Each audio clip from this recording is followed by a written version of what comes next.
my colleague from from the Ministry of Education and the various trade unions represented here, together with our team from the university management.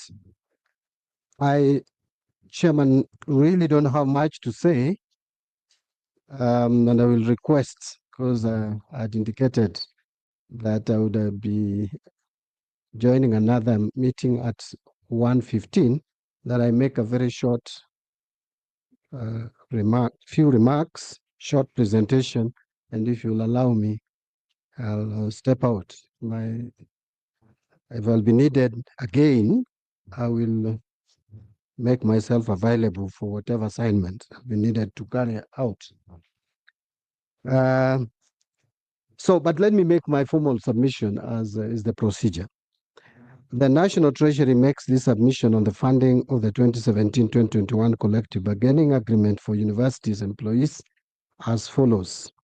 I know the background we have laid the background, both parties have laid the background, but let me just state as follows, that the University's Academic Staff Union, WASU, and the Kenya University Staff Union, KUSU, commenced their industrial action on 17th September 2025 regarding the implementation of the 2017-2021 collective bargaining agreement.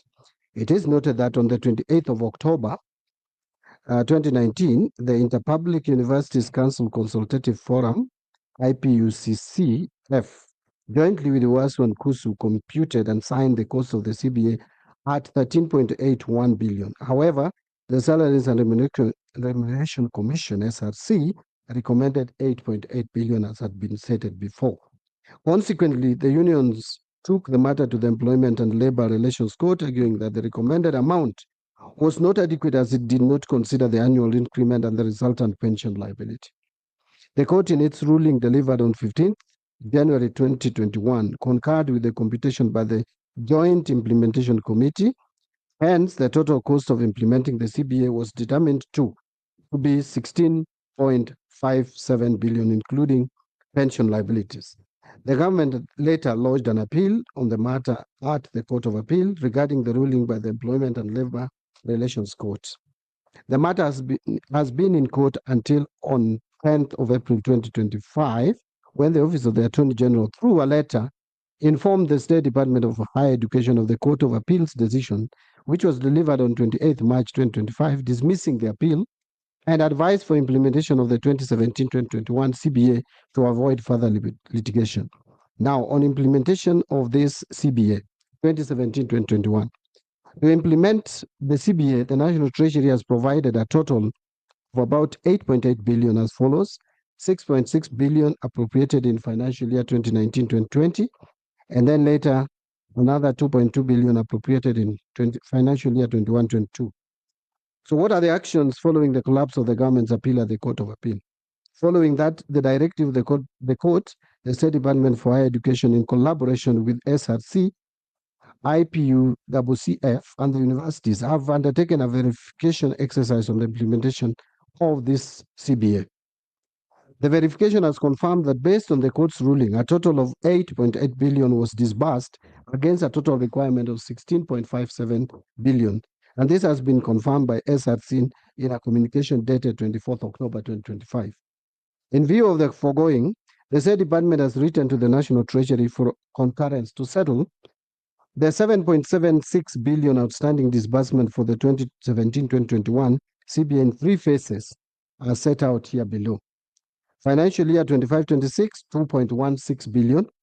Financial year 26-27, 2.8 billion. And then financial year 27-28, 2.8 billion. The National Treasury concurred with that position, given the very tight fiscal framework that the financial year 25-26 budget is being implemented. In fact, I wish to state, Chairman, that immediately this communication reached the National Treasury, our internal team were engaged to look at the effect and the impact it would have on our fiscal framework.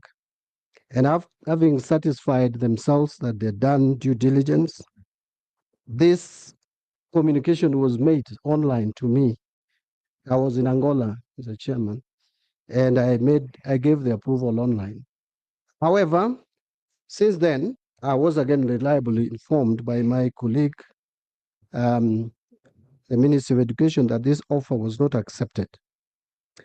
And we have since consulted within government, even though with the tight fiscal space that we are in, and the government committed to fund the CBA in 2 installments. That is 50% in financial year 25-26, and then 50% in 26-27.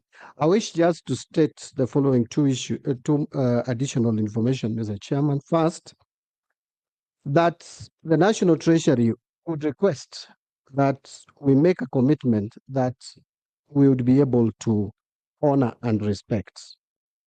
That is what happened last year when we had a similar dispute.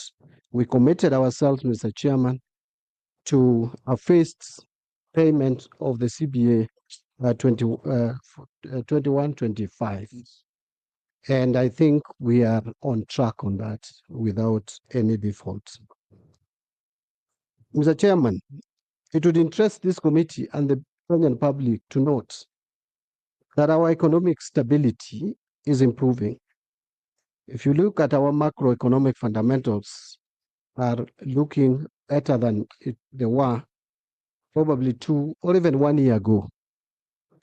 But if we don't maintain the trajectory that we have taken in sustaining and maintaining our economic stability, then we will slide again to where we were, and the effect may be disaster. Don't know whether, Mr. Chairman, you are aware, but I believe you are, that this country almost defaulted in paying their loan last year, which almost caused economic disaster. And therefore, we would not even be talking about CBS to implement today. We would actually be talking about whether we can sustain our workforce in employment. And so I am cautioning that as we discuss, and I appreciate, I agree that our lecturers, our staff who teach in our public universities are not adequately remunerated, and they need even better salaries, including other public servants. But again, we must also be alive to the challenges that we are facing. And in conclusion, it would also interest you to know, Chairman and the committee, that in 2013, we were only spending about 16% of our ordinary revenue in terms of taxes. Thank you, Honorable Chair, and honorable members of the National Assembly, Departmental Committee on Education. We thank you most sincerely for granting the University Academic Staff Union, Kenya University Staff Union, and KUDEA workers this opportunity to appear before you to present our position on the implementation of a 2017-2021 CBA in the status of 2025-2029. Members, you have the presentation, yes. CBA, among other challenges facing higher education sector. Allow us to briefly state the context. The 2017-2021 CBA was signed on 28th October 2019 between WASU, KUSU, and KUDEA. Consequently, the CBAs were registered by the Employment and Labor Relations Court. A total of 16.7 billion was required to fully implement the CBA, covering basic salary and pension obligation for approximately 30,000 university employees across the country.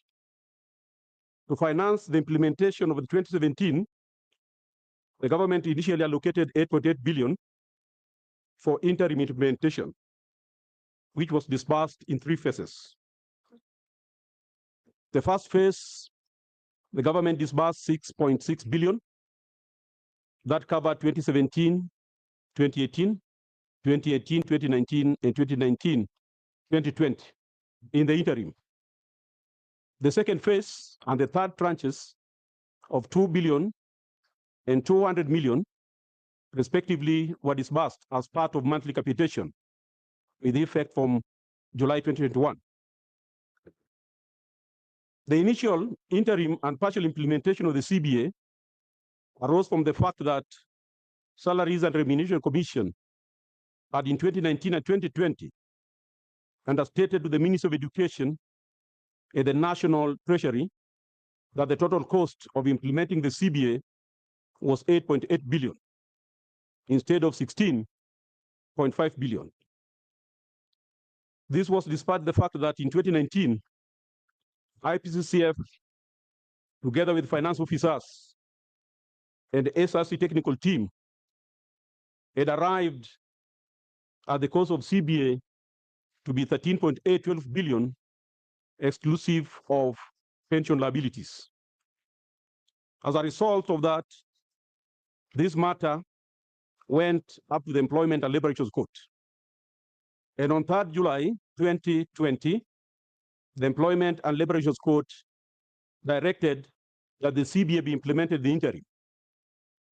And on 15th January 2021, the court handed down its final judgment, which clarified that the cost of the CBA was 16.57 billion, based on the correct formula for calculating the financial requirements.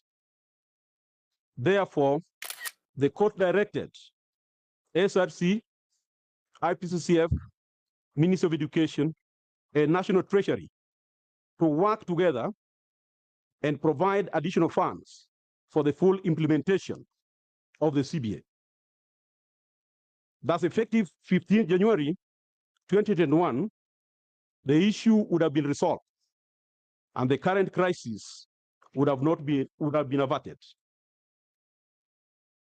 To delay the matter further, the Ministry of Education, rather than working with the National Treasury of the Employment and Labor Relations Court at the Court of Appeal, and the Court of Appeal eventually dismissed the appeal on 28th March